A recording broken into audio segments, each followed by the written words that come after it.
বালুখোরদের তাণ্ডব চলছে রাজবাড়ীর বালিয়াকান্দির নাড়ুয়ায়। বছরের পর বছর গড়াই নদী থেকে অবৈধভাবে বালু তুলছে প্রভাবশালী চক্র।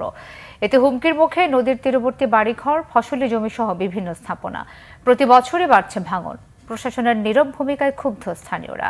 রাজবাড়ী প্রতিনিধি এম দেলোয়ার হোসেনের তথ্য ছবিতে ডেস্ক রিপোর্ট। ভোর থেকে রাত পর্যন্ত বালু তোলা হয় বালুয়াকান্দির নাড়ুয়া খেয়াঘাটের কাছে বাক্সাডাঙ্গি এলাকায়। গড়াই নদীর মাঝখানে ড্রেজার দিয়ে অবৈধভাবে তোলা বালু বিক্রি হচ্ছে দেশের বিভিন্ন অঞ্চলে। এই বালু তোলার পরিণতিতে ভাঙছে নদী, পাল্টে যাচ্ছে গতিপথ, বিলীন হচ্ছে ফসলি জমি সহ আশপাশের বাড়িঘর। এ ক্ষতি মানতে বাধ্য হলেও প্রভাবশালীদের বিরুদ্ধে রুখে দাঁড়ানোর সাহস পায় না স্থানীয়রা। প্রশাসনও নীরব। গড়াই নদীর থেকে এই বালিটা আমরা কাটতেছি।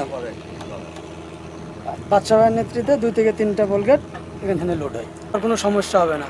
আমরা বলেছি যে যদি কোনো সমস্যা হয় তাহলে আপনার দায়িত্ব। আমাদের এই বাড়ি এই পাশে ছিল, এই বাড়িটা ভেঙে গেছে। ভেঙে যাওয়ার পরে আমরা আবার এই পারে বাড়ি করছি। যে জমির দাম কয়টা বাড়ি করা যায়।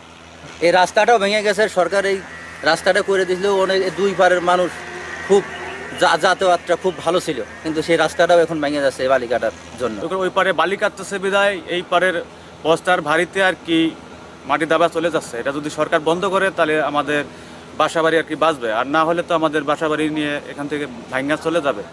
উপজেলা নির্বাহী কর্মকর্তা জানিয়েছেন, গড়াই নদীতে কাউকে বালু উত্তোলনের ইজারা দেয়া হয়নি। নাড়ুয়া ইউনিয়নে আমাদের বা কোনো বালু মহাল নাই, কোনো ইজারাও দেওয়া নাই। এখানে যদি কোনো ড্রেজার বসানো হয়ে থাকে, অবৈধভাবে কোনো বালু তোলার ঘটনা ঘটে থাকে, তাহলে আমি অবশ্যই এটার বিরুদ্ধে ব্যবস্থা গ্রহণ করব। পরিবেশ সহ জনপথ রক্ষায় বালু খেকোদের বিরুদ্ধে দ্রুত ব্যবস্থা চায় স্থানীয়রা। Bangla vision news desk.